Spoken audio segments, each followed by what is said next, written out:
What happens when the love of your life isn't romantic? It's platonic. Let's be real. We were told growing up that your soulmate was the person you'd marry. Cue the rom-coms, the Disney happily ever afters, the Nicholas Sparks slow-mo beach kisses. But somewhere along the way, we started to realize something. Sometimes your soulmate isn't the person you're dating. Sometimes it's your best friend. And when I say best friend, I mean the person who knows your trauma and your go-to Taco Bell order, McDonald's order, whatever, has seen you ugly cry over both heartbreak and the series finale of Friends, would help you move at 3 a.m., no questions asked. Now, those friendships, that's soulmate energy. You see, we grew up on some pretty iconic examples of ride or die friendships, right? Saved by the Bell gave us Zach and Screech, problematic but loyal. Boy Meets World gave us Corey and Sean. Friends was literally the ode to your chosen family. But then friendship wasn't just a subplot. It was the plot. Remember sleepovers? Those weren't just hangouts. Those were where half of life's biggest secrets pretty much got revealed under the glow of maybe a lava lamp or a single lamp somewhere in a corner that your mom gave you that's like 20 years old with a Surge or a Capri Sun in hand. You mapped out your entire future with your best friend. And yeah, a lot of us thought marriage was the ultimate forever.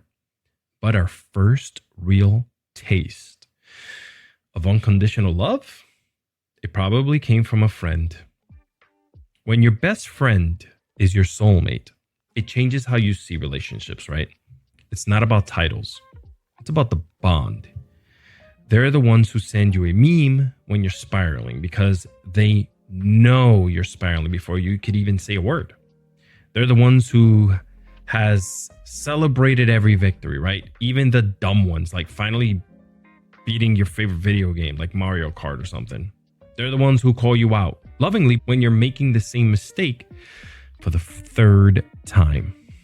Now, this is the kind of relationship that feels steady, safe, and rare in a world that's constantly pushing you towards these romantic milestones. And let's be honest, making and keeping friends as an adult, it's nearly impossible. We're juggling work, family, bills, mental health, and a never-ending list of shoulds. And unlike when we were kids, there's no built-in homeroom or after-school hangout to help us meet people. Friendship in adulthood takes intentional effort. You have to schedule it. You have to fight for it and sometimes mourn it when it fades. But the friendships that last through jobs, moves, breakups, and all the chaos, those are the ones worth pouring into. Here's our comparison segment where I like to, tell you exactly how things used to be versus how they are now. We grew up with face-to-face friendships. If you wanted to see your best friend, you literally knocked on their door and hoped their mom didn't say that you were grounded or something. Gen Z's version of that is dropping a FaceTime at 1 a.m. or sending a 60-part TikTok series to keep the conversation going. They're building bonds digitally, which means they can keep up with friends across the country with zero effort. You see, we didn't have that luxury. We had long-distance phone cards and AIM-away messages.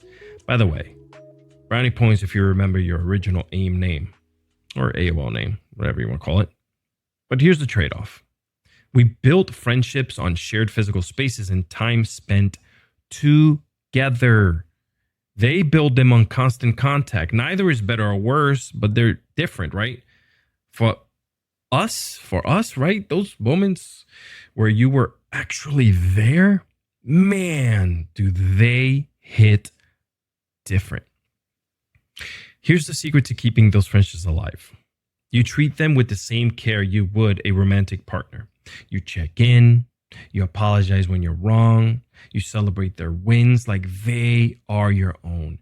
And you don't wait for a crisis to show up for them. Because the truth is, those friendships might be the longest relationships of your life. And that's not something to ever take for granted. So, what happens when the love of your life isn't romantic? You stop worrying about fitting into the mold and start valuing the people who actually make you feel at home in yourself. In our next episode, we're talking about breakups, boundaries, and blocking with grace. And yes, that's about more than just exes. Hit subscribe wherever you're listening. Check out the YouTube channel at alexiscardoza.com and tell your best friend you love them today. Because if you're lucky enough to have a soulmate you call a friend, you've already won. And this is fine. Goodbye.